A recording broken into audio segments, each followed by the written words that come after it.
Welcome to The Recurring Plot, presented by Curb and Turf. On this show, we interview agritourism farmers, authors, leaders, and influencers who share their insights on growing and monetizing your agritourism business. Here's your host, Dustin Reed. Hi, this is Dustin from Curb and Turf. You're listening to The Recurring Plot, a show that talks about all things RVs and how to earn a recurring income from your property. Please join me in welcoming Michelle Martin, who is an owner of the Ag Mag and also the host of Ag on Wheels. She's basically a Jill of all trades, maybe a Michelle of all trades. So we're very grateful to have Michelle here on the podcast. Thanks for joining us today, Michelle. Thanks for having me, and I hope everyone's ready because I sure am long-winded. Something I appreciate about you is your background. Even though you're a big advocate, and well, let's just say advocate, right? But your background didn't have those roots. Can you kind of explain to our audience a little bit about your background and how you kind of your origin story, if you will? Sure. So I actually live in the most southern tip of Texas, as I like to say, but I live 7 miles from the Mexican border. So if you're looking on a map, the very tip of Texas downwards, Brownsville, McAllen, Harlingen, that's me. And what a lot of people don't know is they associate this area with Mexico and border wars, and there's all these things going on. Yes, a lot of it is going on, but at the same time, there's a huge niche for agriculture here. There's over 50 varieties of vegetables, all that great stuff. So born and raised here, obviously have the beach where I'm at now, a big beach girl along with farm girl, but my mom actually was a restaurant owner, grew up with a single mother, and she opened her first restaurant by the time she was 19. And so I'm an only child, single parent. So essentially, I really grew up in the restaurant business, which is where I think I've got my people skills from. Went to A&M and swore I'd never move back down here. And lo and behold, met my husband. He got a job down here. And here I am 15 years later. So maybe 15. Well, I don't even know. That's awesome that you have this fascinating background. It's obviously probably shaped who you are today and what your interests are. Can you speak a little bit about that? Because you went through some adversity, a lot of adversity, just to get to where you are now. If just even being raised by a single mother, so I'm sure you had a really strong connection with her.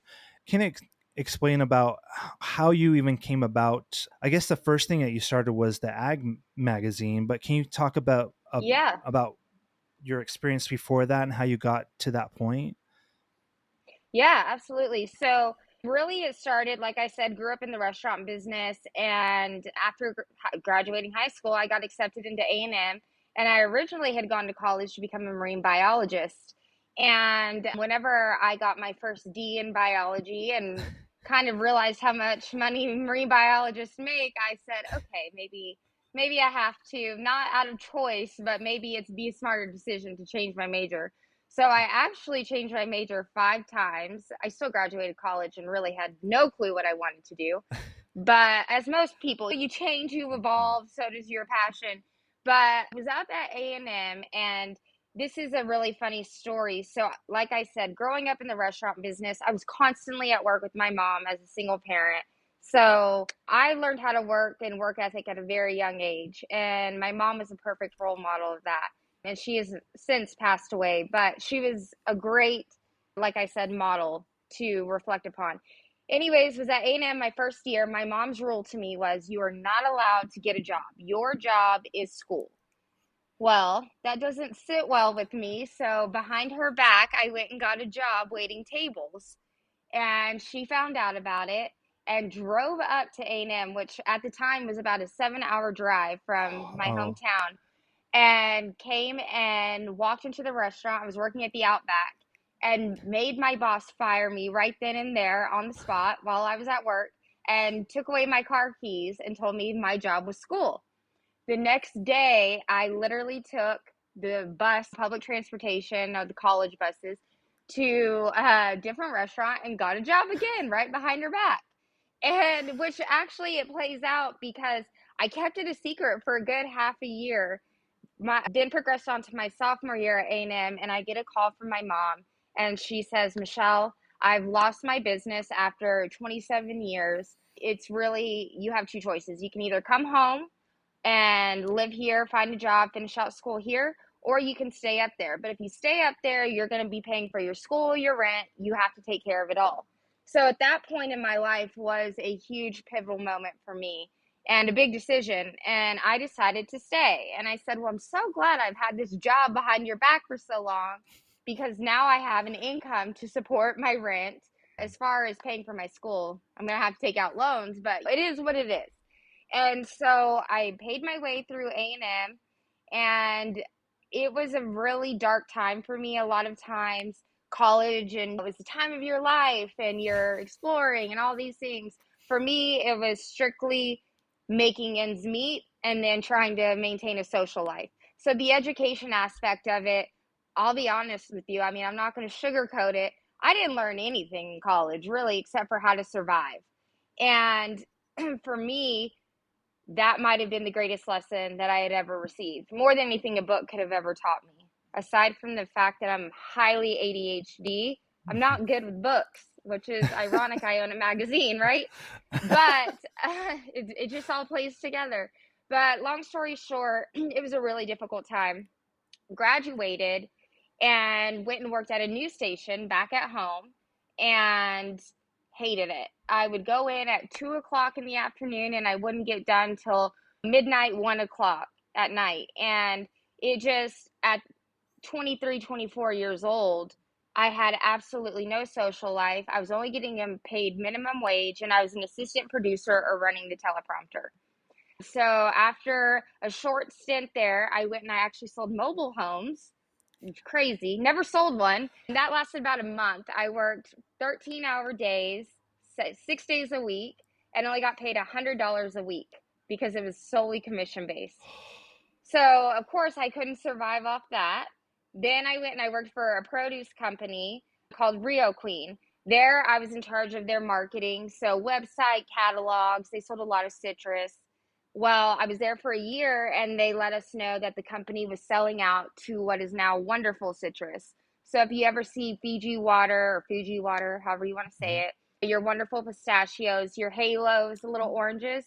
So, they now own that. They were buying that company out. So I left and went and worked at the private school that I actually went to as a kid. It was a private school, a church, and a child care. I was there for 3 years. And after about 3 years, I realized, okay, I've done all I can do. I'm too ADHD. I was just going into work and finding myself fiddling my thumbs and playing around on Facebook because Facebook was cool at the time.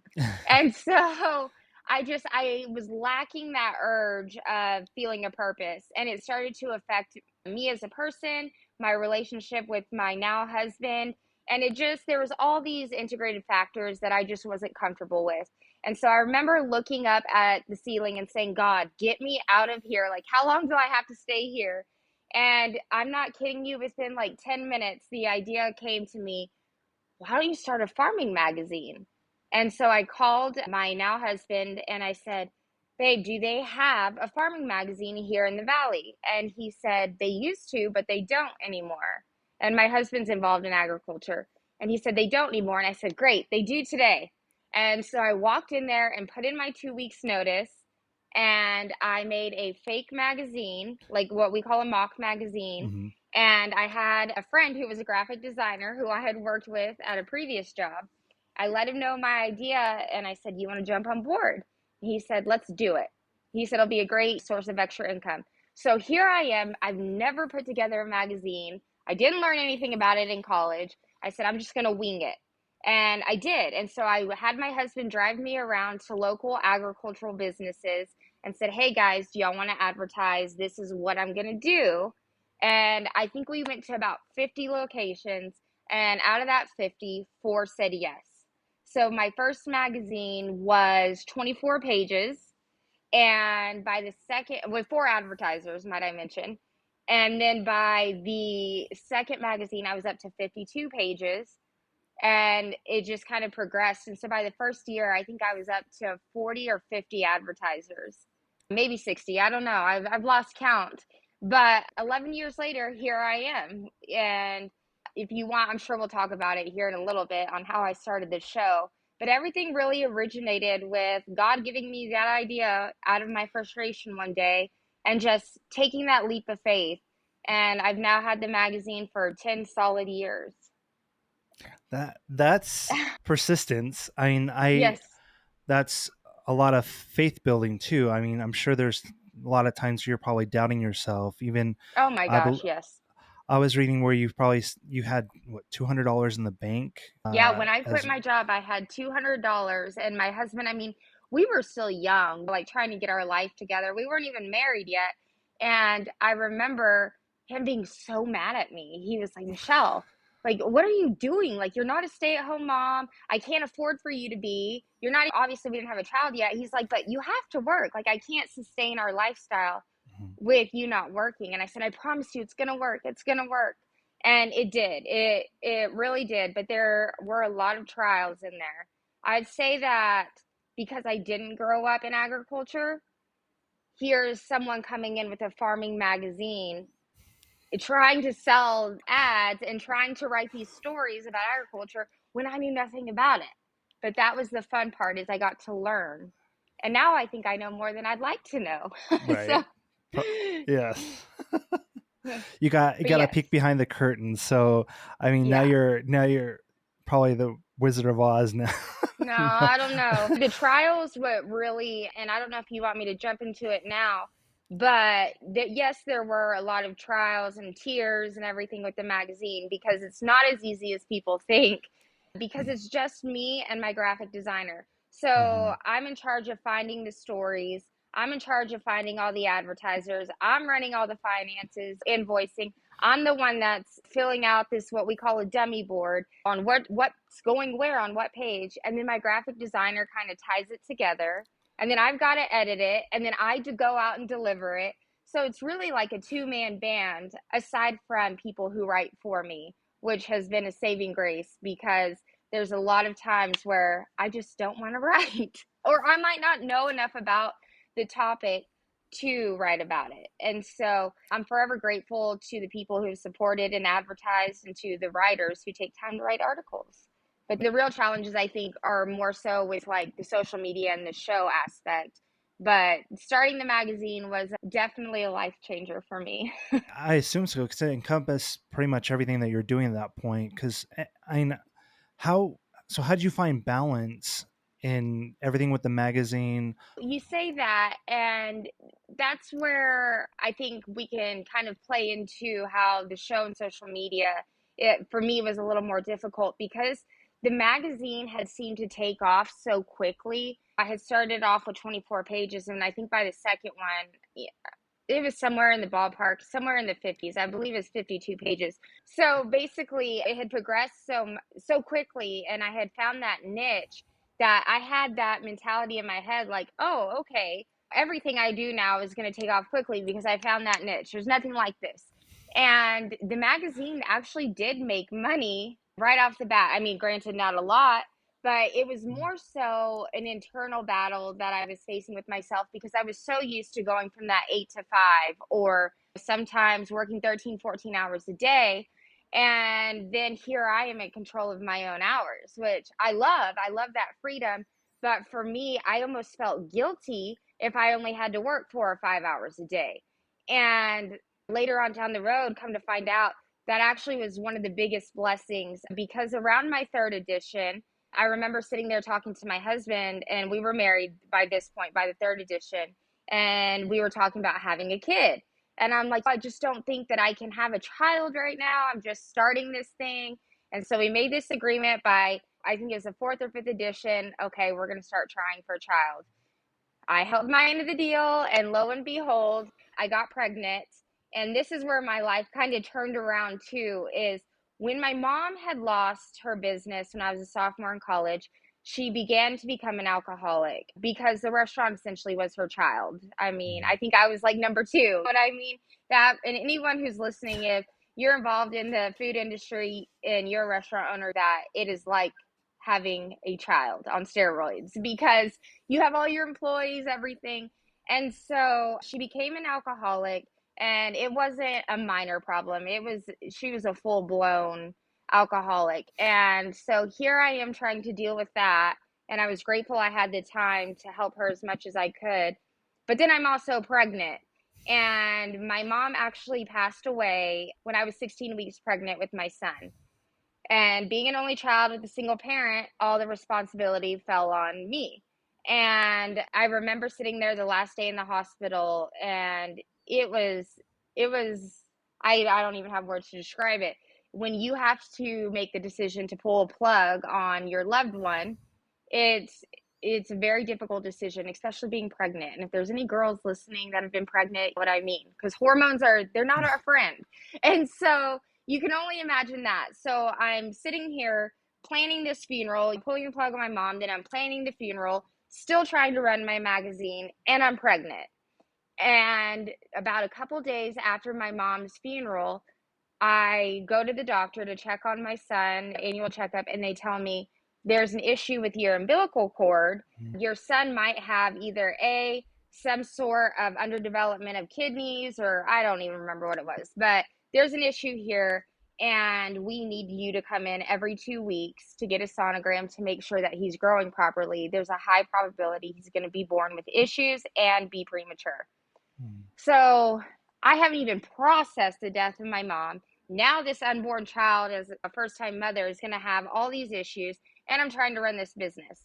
So at that point, I'm like, thank God I don't work for someone, because I would have been fired with all the time I've had to miss. And I messed up a couple times on a couple editions, forgot to throw in advertisers that had paid, but it's because my mind wasn't solely focused there again.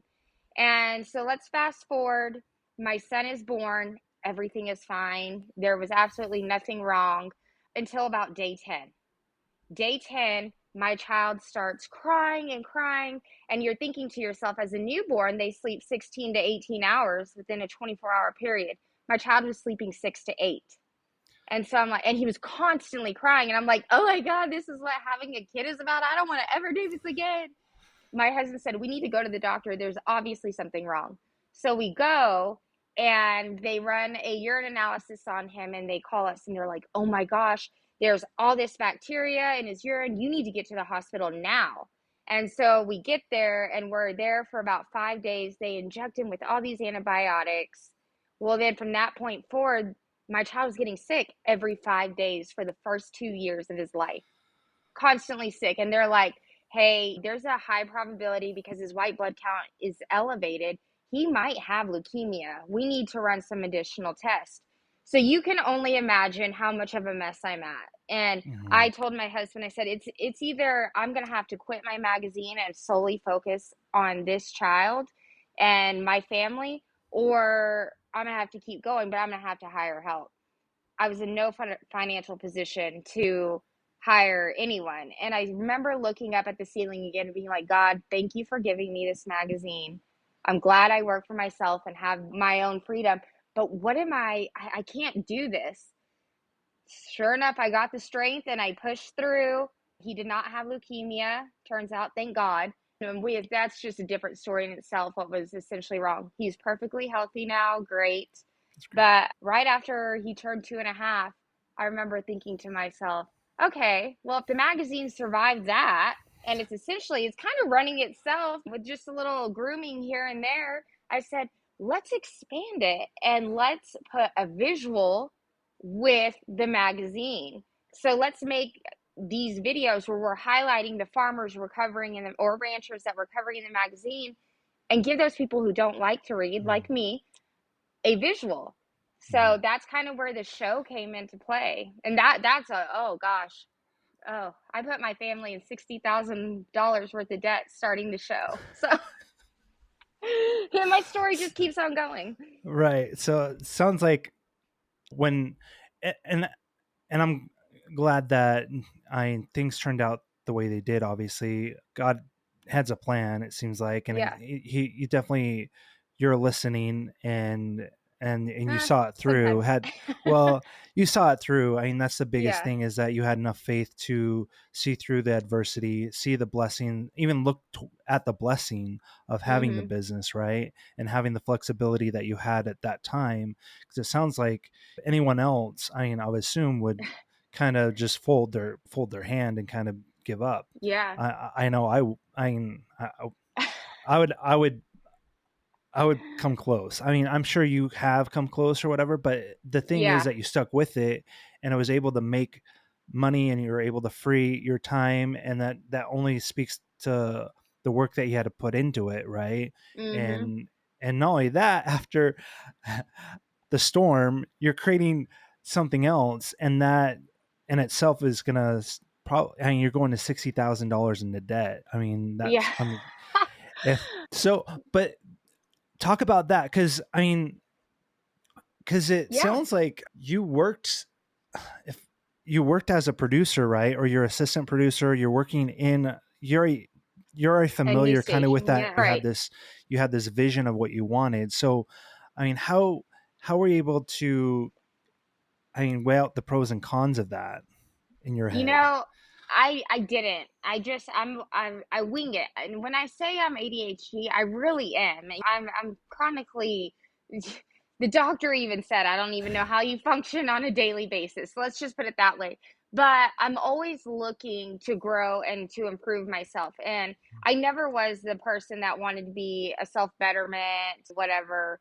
But after going through what I did, I think my eyes were kind of open from the big man upstairs that I have this unique personality. And anyone who's listening that may follow me on social media, I think they can agree to that. I just wing it. I do what I want when I want. And so I kind of said, okay, so we're going to put this visual to the show. And I had used my knowledge from working at the news station, but my boss at the news station, I'll never forget it. She looked at me dead in the eyes and said, "You do not have the physical looks to be a news anchor. You do not have the voice for it, and you certainly don't have the personality for it. You're too spunky." And I remember looking at her and I said, "You watch me. One day you'll see me on TV." Mm, And those were my last words to her. And so whenever someone tells me no, that gives me more ammunition. And it's so cliche because you hear that all the time, right? Like if someone tells me no, I'm going to prove them wrong. Well, that's what I did. Same with the magazine. I had a man tell me one time, "Hey, you don't know what you're doing. I'm not even going to waste my time. This is never going to work." Well, after the first year, I remember getting all my editions of the magazine and wrapping them up into like several boxes. So he had to unwrap like 8 boxes before he got down to the gift. And the gift was a whole year's worth of magazines with a note that said, "From the girl you said would never make it." And so it's like, and yes, I'm very sarcastic, but it was right. that driving force. So here I am, and I'm like, okay, I have these connections. There was a 3-man camera crew, is what I started out with, and it was 30-minute episodes. And essentially, I didn't have the funds to travel anywhere. And so I said, I'm just going to keep it local here in the valley. We have so much agriculture. And went out and started making these episodes with agriculture, from sugarcane on how sugar is made to the sugar mill. We have one of the only sugar mills in Texas, to the ranching side, to all the vegetables. Well, here I am, so happy to be in front of the camera and sharing ag because it is important. But then the bills would come in and I'd be like, "Oh my gosh, $10,000. I have to pay production $10,000." And then it was airing on my local ABC channel and I had to pay them $1,000 a week. So 4 grand, I'm like, "Oh my gosh, I am like literally $20,000 after 2 months, whatever, more than that, in the hole." And my husband's like, "You're gonna have to stop." Well, I didn't stop. And by this point, it's almost $60,000. And I just was like, okay, like, what am I going to do? Like, I have to stop. Mhm. And I remember sitting at dinner and I said, "What? I'm going to reach out to my friend who owns a produce shed and ask him if he wants to be a sponsor for the show." And lo and behold, I reached out to him. He said, "Come have a meeting with me." So I did. And his name is Will Steele, and I'll forever be grateful to him. He sat me down in his office and he said, "Look, I'm going to get you out of debt." You have the personality. You have so much potential. I'm going to make this work for you. And he said, but in exchange, you're going to do marketing for me and my business at least 2 days a week. And I was like, okay, great, let's do it. And so he pretty much got me out of debt. We started this thing called Farmer Who, which was a QR code. It was a little sticker. We started it with watermelons. And basically, you put your camera up to that QR code like everyone did in COVID, right? To read menus or whatever. Mhm. And this is right before COVID, by the way. So no one really used QR codes. They tried, it wasn't really Right. taking off, but we did it with produce and we did it on watermelons. And you put your phone up to that QR code, and a 1 minute video would pop up with me interviewing the farmer that grew that exact piece of produce that you were holding. So this way, that provided the transparency to that consumer. They could know where it came from, who grew it, how it's grown, answer all those questions. Well, then COVID hits, and we're like, great. Now we can't get into grocery stores. We can't really travel anymore. And it kind of just went to a standstill. And we're like, oh my God, this is such a great idea. We had trademarked all these things, we had Mhm. done all these things, and it never really took off because COVID was just rocking everyone's world, and especially in agriculture as well. And so I just continued to do marketing for him. But at this point, I'm out of debt and working for him 2 days a week. And I remember calling one of the camera guys and I said, look, I'm going to let the other two go. I don't really mesh with them well, but you and I, like our personalities, you get me, you understand me, you're patient. We're going to make the same videos, but we're going to condense it because everyone's attention span has gone from like 30 minutes to like 10 minutes. And so, and I said, plus it's a lot more affordable to pay for production. I pulled the Mhm. show off the ABC channel. It was like, no one's watching it Mhm. Sunday at 5 a.m. What am I wasting this money for? Let's really get into that social media. And my husband's like, you need to start an Instagram. Well, I did. And again, I found that niche because a lot of people are not familiar with all the varieties of vegetables that are grown. When you think Mhm. farming, you're thinking corn, cotton, grain, all your commodities, I suppose. And so it kind of just like took off. And then my personality, jumping off hay bales or skydiving over a field, like there's just I do random things and rolling down a hill on a tire. I don't know. And I just was having fun with it. And that was a pivotal moment too for me because I said, wow, I have the potential to reach so many more people if I combine this with the magazine and put the magazine on social media, which it was primarily just for South Texas. Now it's pretty much nationwide. And it was a good business learning aspect for me because I had the same mentality like with the magazine. Oh, it's going to take off and I'm going to make all this money. But I didn't. The TV is in the whole social media is a completely different beast. Just like Mhm. Instagram is different from YouTube. Everyone has different algorithms. And so Mhm. that was a good growing business moment for me. And then after that, the social media just kind of took off and started getting a couple sponsors here and there, and they would fly me out to farms, and it kind of just grew from there. That's awesome. You had to pivot, obviously, because Yeah. you mentioned that you're losing money because you're paying a television station to air Yeah. your product, and that's something you're producing on your own. So you're paying your cameraman, and then I'm sure you're editing and all that stuff like that. Yes. And then you have this aha moment where you're able to do that online, get a bigger reach. What year was that when you started social media? When you really started diving into that?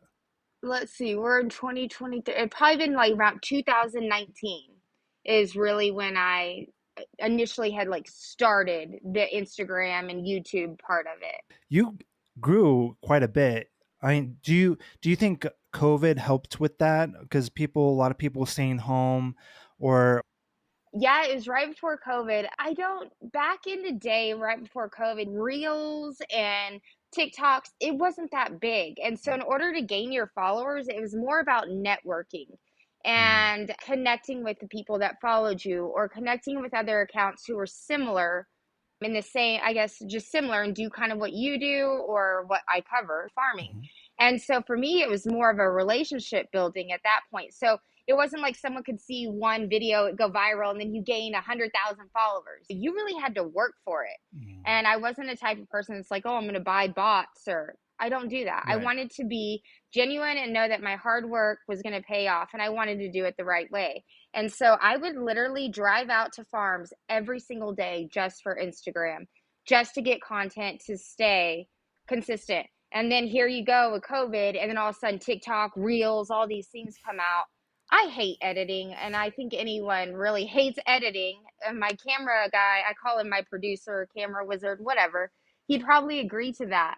But I realized I had to conform with the way that social media was going, or I was going to fail yet again. And I've had so many pivotal moments or standstill moments in my life where it's like, do you keep going or do you quit? And you've got to do what's best for you. But when you have that drive and you have that passion in your heart and you love what you do, and I know that it was meant for me, it was something that I could not quit. And so obviously, with everything that had happened, I'm like, if I've gone through all that, like, the least I can do is learn how to make reels at this point. And so I did. And I figured, instead of getting frustrated when you don't get X amount of views on this, or you don't get X amount, whatever, on that, you can't focus on that. You've got to focus on your love for what you do. And when COVID hit, I think a lot of us became more aware of what we were putting into our bodies. And I feel like the farmers started to get more of a bad rap than a good rap. And there's only 2% of agriculture or farmers that are left in this United States that are feeding and clothing people. And for me, I wanted to be that vehicle that gave them their voice back in a fun, lighthearted manner. And so I said, you know what, I'm just going to play with it. I'm going to play with the algorithm because it's always changing. I'm just going to have fun with what I do. And if it's meant for me, it'll come to me. And people would contact me all the time. Hey, you need to fly up and film my farm. But what people don't understand is I'm self-funded. So if I don't have the money in my bank account, like, I can't just pick up and leave. I live at the freaking the end of the earth, pretty much, very southern tip of Texas. And at that point, Syngenta actually had contacted me and they said, hey, we want you to make these videos for us. Keep the formality of your show, but we want to kind of incorporate some of our products in there, and we'll fund your travel. We'll give you some growers, yada, yada. And we've developed a great relationship from there. And I don't know, that helps me fund my travels. And so whenever I have the money in my account, aside from working for other companies, I love to go and visit farms and film them. But again, self-funded. So I have to pay my camera guy, and then I got to pay for both our travel. So it's not as easy as just picking up and driving across the US, especially with the family too. So Right. Yeah, there's so many things you're juggling, right? Because you have your family, you have your son, you have the business, plus it's not only just, it's the show, the magazine, plus working. Sounds like you're working 2 days a week for, like, well, I it's just was not anymore. okay. Yeah, I don't work at the produce company, but yes, I was there for about 2.5, 3 years. But so that's where my marketing company comes into Right. play. So I was used to getting paid after he got me out of debt. And here I am, rock and rolling with my show, his marketing. We're having all this fun. And then of this year of it was 2022, November 2022, he said, hey, we're going to part ways. We're still friends, but I'm going to take you off retainer. So if I need you or I need some marketing material, you'll be the person I call. But at this point, we're kind of restructuring our company. You seem to be on your feet. I'm always here if you need me. But so I lost that income, and I was getting paid, every month as a retainer. And so here I am, and I'm like, oh my gosh, like, that money was paying for this and paying for that. What am I going to do? So now I'm freaking out, like, oh my gosh, like, I'm so done with these moments. Like, give me a break. Oh God, come on. Right. And I remember driving it home with my husband it was the holidays. And so we're driving back, and I'm like, God, this happened 2 days before Thanksgiving. I can't use money on food now. Like, I'm going to have to go into reserves. And I looked at my husband. I said, why don't I just start a marketing company for ag? I said, I always have people coming to me wanting to promote their product, but I don't want to be a promotional account. I want to tell stories of hardworking families involved in ag. So how do I differentiate promoting and telling stories on my Instagram and on these episodes for the show? And I said, I think I have it figured out. Within 2 weeks, I had 13 clients. And from developing websites to making episodes to doing print ads, because I have the means. I have the graphic designer, I have my videographer, I have me. And so let's just all combine together and blow it out of the park. It was great for like a month. And then I realized, oh my gosh, like I am literally waking up every day at 7 o'clock and I am working till 2 or 3 in the morning. I can't do this. I can't afford a team yet.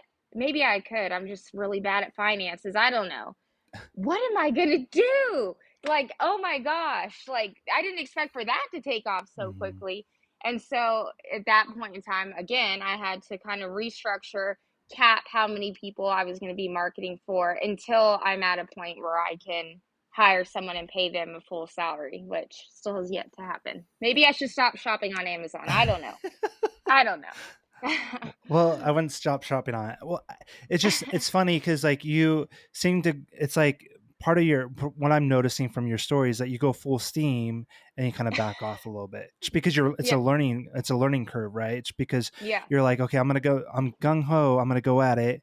Maybe it's the ADHD, but you're full on with it. And then you really reevaluate, which is great. It's because then you pivot, then you really analyze and okay, well, this is not going to work for the long right. term. Either I'm not going to run, either it's I'm not going to have enough finances or I'm not going to have enough time. You're gauging, which I feel it's really great for our listeners too. It's because those are moments because a lot of people just kind of they're probably like you where they're going full steam. They want to achieve their dreams, they want to achieve their goals, and then they hit a bump in the road. Mhm. And you're such a great example of being having perseverance and just being able to adjust and being kind of fluid with your decisions and also knowing your strengths, knowing your capabilities. Obviously, being a Jill of all trades or jack of all trades, that Yeah. helps just because then you kind of experience different things. You know, you have that experience to fall back on. And it's kind of like a baptism by fire in a lot of ways, just Yeah. because. I always So, say God, people listening may not be religious, and that's mhm, fine. That's their decision. But like for me, what I've learned through it all is, and the lessons that I've been taught from the big man upstairs is, yes, it may be meant for you, but you may just not be doing it the right way. mhm, And I'm so hard. I think and everyone can probably attest to this. We're our own worst critic. We're mhm, harder on ourselves than other people. There's yeah, always going to be people out there who want to be keyboard warriors, or there might be someone out there who may just not like you because they don't like you. But that's the great thing about being an adult is we can choose who we're friends with, mhm, and we always have to give ourselves grace. And that's where I fall short a lot of the times is if I fail the first time, I feel a sense of defeat sometimes, and so I'll go and I'll hermit and I'll have to be by myself for just a couple days to reassess. But and I remember doing a podcast with Rob Sharkey, and I said, look, everyone's given a deck of cards in life. Okay, let's put it hypothetically speaking. We have a deck of cards. Everyone's deck is different, or everyone's hand of cards is different, mhm, however you want to say it. It's not yeah, the quality of your hand that you have, it's how you play it. And so we have mhm, to play our circumstances, we have to play our lives differently. My life is completely different from yours. We may have similarities and we may have the same experience, but we've done it differently. And that's what makes life great is learning, evolving, and accepting where you're weak and fixing it, and then using your strengths to better your life and someone else's. yeah. I love that analogy because it's kind of like know when to hold them, know when to fold them. It's just Yes. like you not know what your strengths are, your high cards, your low cards, when to play that hand. It's Yeah. and it's so cool that that you. A lot of people hear podcasts, self-help things, and then it's just like here's the formula of success. It's the XYZ, and just do this.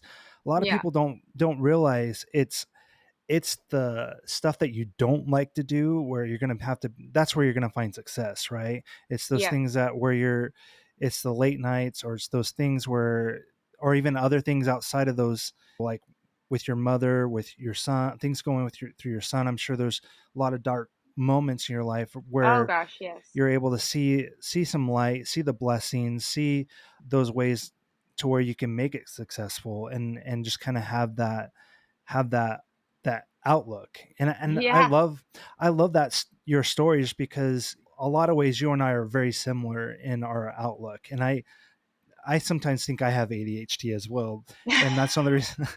That's one of the reasons why I do what I do, just because Yeah. I love learning about different businesses, different people, and learning from them, and I'm able to incorporate kind of their stories and kind of learn from them, and I just love. That's one of the reasons why I love doing this podcast. It's kind of an education for people out there, just because we want. That's one of the reasons why we want to make sure people understand if they're starting a business, because a cool thing that we do at Curb and Turf, we're try to be an advocate for property owners, and we actually have a challenge course. It's a free 5-day challenge course in which you could go to agritourismchallenge.com, and we give information on how you could network, because you mentioned that, like how networking is important. We give a lot of tools and tips on how people could turn their property into more money, and Yeah. how they could find other businesses. I mean, everyone's going to have a different story or a different passion or whatever it is. Like, obviously you found yours, which is great. So that's something that we want to encourage. So any listeners out there, again, this is free. Just go to agritourismchallenge.com, and you'll be able to find some information there. Again, we're just trying to educate, similar to what Michelle's doing, just educating people. And I love what you're doing, just because you're educating people where their food comes from.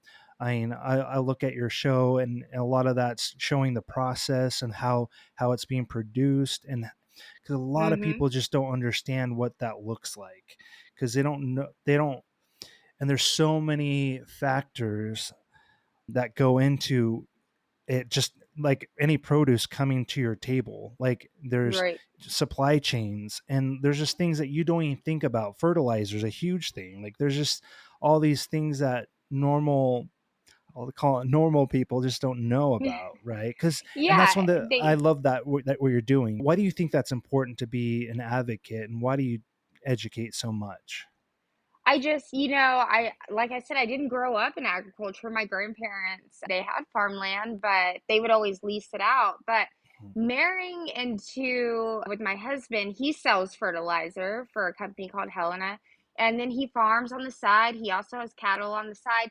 And being involved in that and seeing all the work that it takes, like on Christmas Day, guess what? You're going out there, you're spending time away from your family. And there's just all these factors, and people are so quick these days, and especially the younger generation, and maybe even some of the older.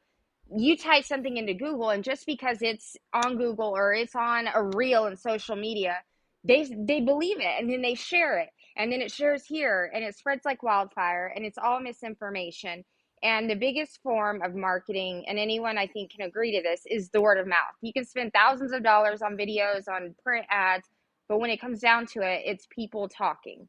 Mhm. And I mean, for example, there was a reel the other day, which I still need to make because I screen recorded it, but it's this guy talking about how you need to buy frozen vegetables that are flash frozen because they have more nutrition than what you buy at a grocery store that's your fresh produce. And he talks about how they sit in warehouses, and in his video it's not even a produce warehouse, it's like an Amazon warehouse, but he's led people to believe that it's produce in these things, and your produce is not safe, and there's so much controversy between organic and conventional. Well, Mhm. you know what, we in our area we grow both, and Mhm.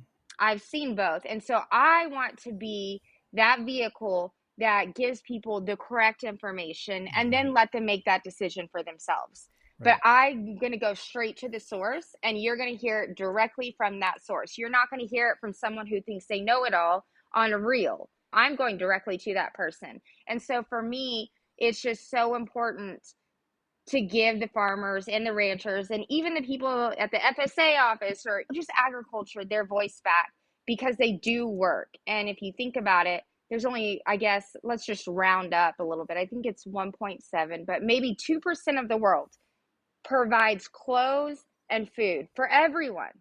That little percentage is working endlessly and selflessly for strangers so they can survive and they can live the life that they do. Because everything, even from the chair you're sitting on, comes from some sort of agriculture, and Mhm. people have forgotten that.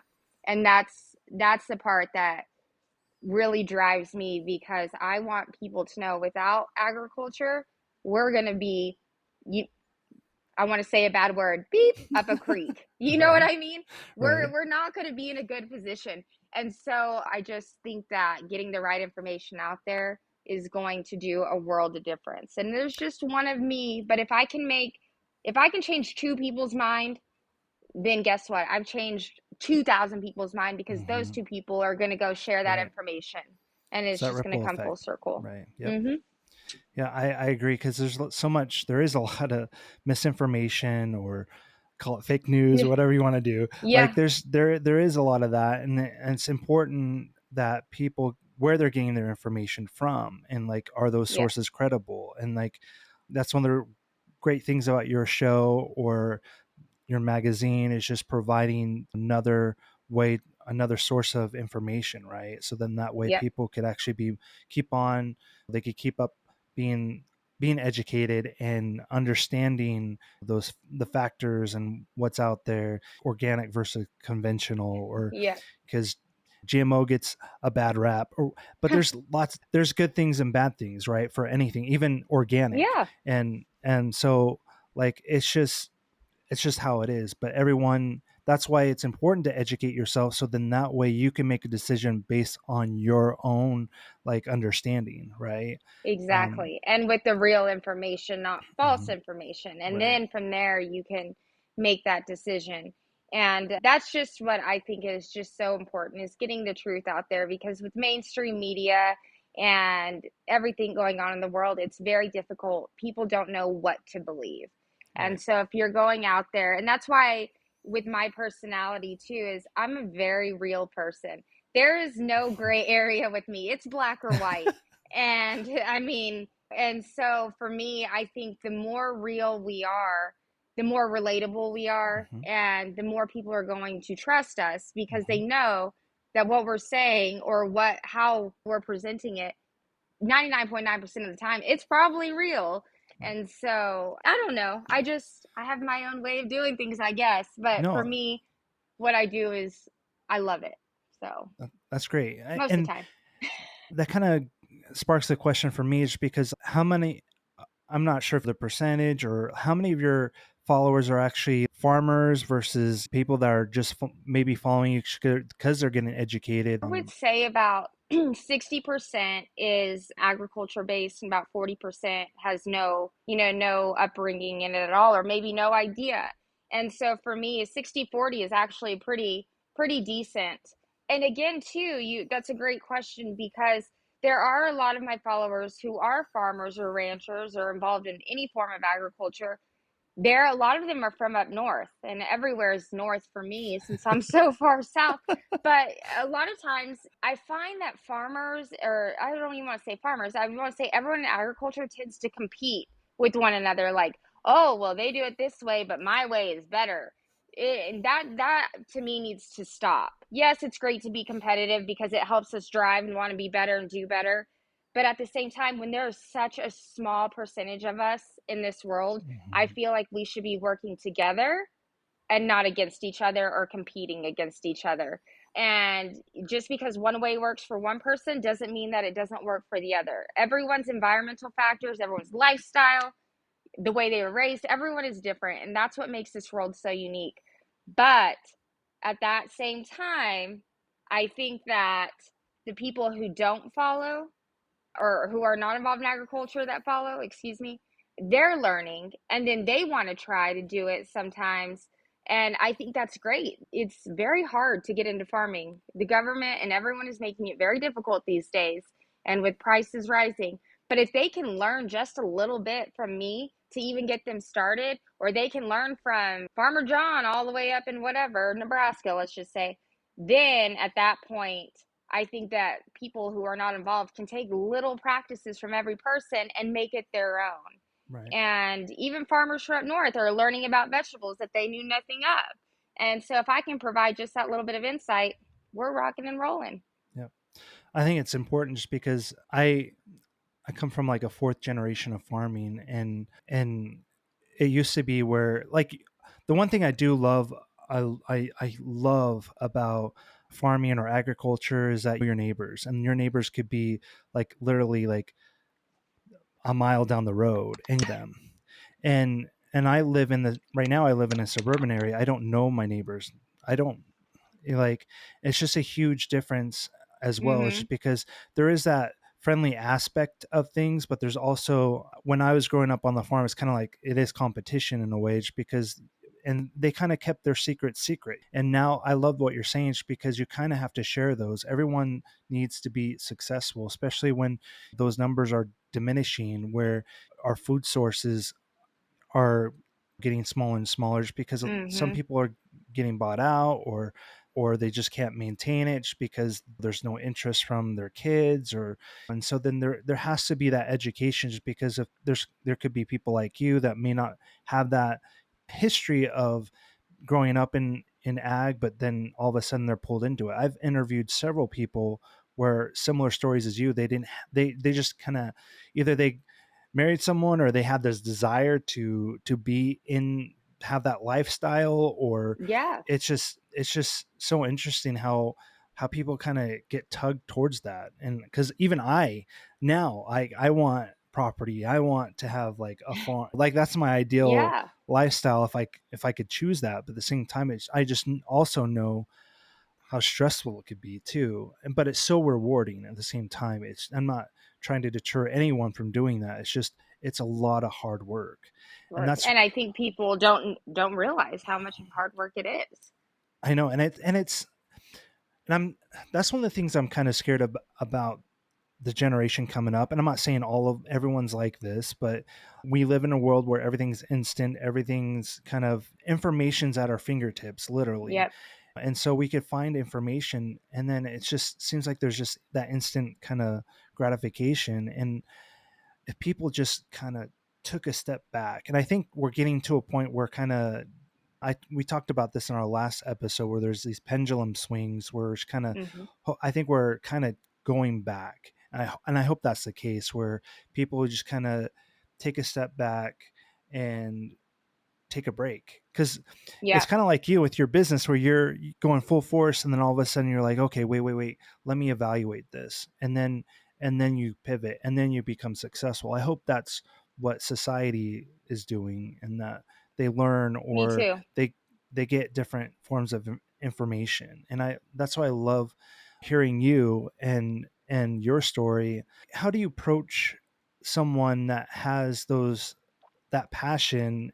And I mean, I'm I'm kind of a I would like my wife says I'm a pessimist, but I say I'm a realist. And so I'm a realist too. so how do you keep the people that are maybe realists, or let's just say pessimistic, like how do you keep them, maybe I guess you have to have that passion, right? Either if you don't have that passion, then there's not going to be that drive. Right. But you bring up, you say that. And so there's a lot of people on social media, as everyone can probably agree to, that are keyboard warriors. They're, well, this, and this, and I read this, and this. And there have been times where it has made me feel defeated because, Mhm. yes, they are real. Yes, they are being pessimist. And look, I'm a very positive person. After everything Mhm. I've been through in my life, my complete mindset has changed. Right. I always try to think, okay, I'm gonna have bad days, right? Like I'm not gonna be rainbows and skittles and unicorns all day long. But I do like to spread happiness and positivity. Mhm. And someone once told me, you have to have tough skin, but a soft heart. And the day Mhm. that your heart becomes hard, you've got a problem. Yeah. And so I believe that if you honestly have that drive and you have that passion, you're going to make it work. And there are going to be people who they may not even intentionally try to bring you down or question your practices or your worth or your mindset or how you farm. There's always someone is always going to have something to say. And you can either take it and assess it. Like if someone's like, oh, Michelle, you rambled too much. Okay, you know what? There's probably a little truth to that. And it kind of, again, makes me step back, evaluate myself. But at the same time, I'm not going to change myself. And so is this person really being logistic or are they just trying to be mean? And for me, at some point, I'm like, what I am, who I am. I'm always looking to get better. I'm going to improve in this area, but I'm going to keep doing what I'm doing because I love it. Yeah. And so I think that goes with a lot of farmers. If you love it, and even if you're starting out, if you love it, like y'all with your business and traveling around and having these landowners, you work together with these landowners, Right. right? To provide this service for people who are traveling around. And Mhm. if you're passionate about it, you're going to do it. Right. Starting things that are worth it are never going to be easy, or else Mhm. everyone would do it. Right. So Yeah, 100%. Like I love it kind of goes back to your comment about being real or being genuine, because people are they're going to find that. They're going to tend to gravitate to those people that are genuine, that are real, that they have that passion. And that's one of the reasons I love talking to you. Like you just ooze that, and well, I'm thanks. serious. Like it's Yeah. just really great that you have that attitude, and it rubs off, because those things are, like you were saying, it's kind of, if you're communicating to two people, then it might as well be 2,000 people. You have this following, but you had to be consistent and persistent about what you're doing. And that's one of the biggest things. Anyone that's listening to this is that just continue with your passion and just do it every day. And I think too, a good thing to point out before we kind of close out is if anyone's, and it doesn't have to be agriculture, it can be like if maybe someone just got into RVing, right? And Mm-hmm. traveling the world and living a simpler life, which I love the simple life. But the thing to remember is that, and it goes back to that old cliche saying, is that Rome wasn't built in a day, is you're Mm-hmm. not going to jump from one mountain to another and successfully land. Like, let's just say the Right. mountains are miles apart, okay? Like no one can jump a mile. So basically, you've got to be willing to take those small steps. And in every step that you take, or every small leap, jump, whatever that you take, you're learning something not only about yourself, but about what the world and how it functions. And you kind of take those little steps and combine it together into this huge learning process. And a lot of what I'm finding is a lot of, and I'm not even going to say the younger generation, because I've seen even Mm-hmm. an older Right. generation than me, sometimes people get fixated on, I don't want to say fame, because I don't believe that being internet famous is anything. And I really don't like the term influencer either. But they get so fixated on trying to produce this content and be this person that their followers and this audience wants them to be. But you have to stay true to yourself. And if you're, Mm-hmm. and I've fallen into the trap too, and I've caught myself, I'm like, oh my gosh, I need to take a step back. Like I'm trying to do these funny things because that's what they love, but it doesn't succeed when I do it that way. It succeeds when I'm true to myself and I'm just being me and who I am that day. I might be sad tomorrow, who knows? And Right. it'll reflect in my personality, but again, that's being real, because not Right. everything is perfect. And so if you're true to yourself, your passion is, and it's meant for you, what's meant to be will come to me. That's what I say. It's going to take off. You just got to be willing to learn and to grow, and you have to be willing to fail. So Yes, I 100% agree. I love those. Those are like famous final words. I love that. That's like some that's your Dr. Phil really great moment for the advice. day. Right. So So wrapping up, where can people find you on social media? Where can they listen to your or watch your show? Because I know the answer, but can you kind of share that with others? sure. So you can, my Instagram is really where I'm most active. I recently just combined my Facebook with my Instagram, my personal Facebook, but which is now turned into my business Facebook. But so on Instagram, it's the Ag Mag with a little underscore STX, which stands for South Texas, but Yep. Ag Mag underscore STX. Facebook is just the Ag Mag. And then you can watch my episodes on Acres TV, which is like a free streaming service, like a YouTube, but just for agriculture. You can also watch it on YouTube. And from time to time, they'll air clips of it on RFD.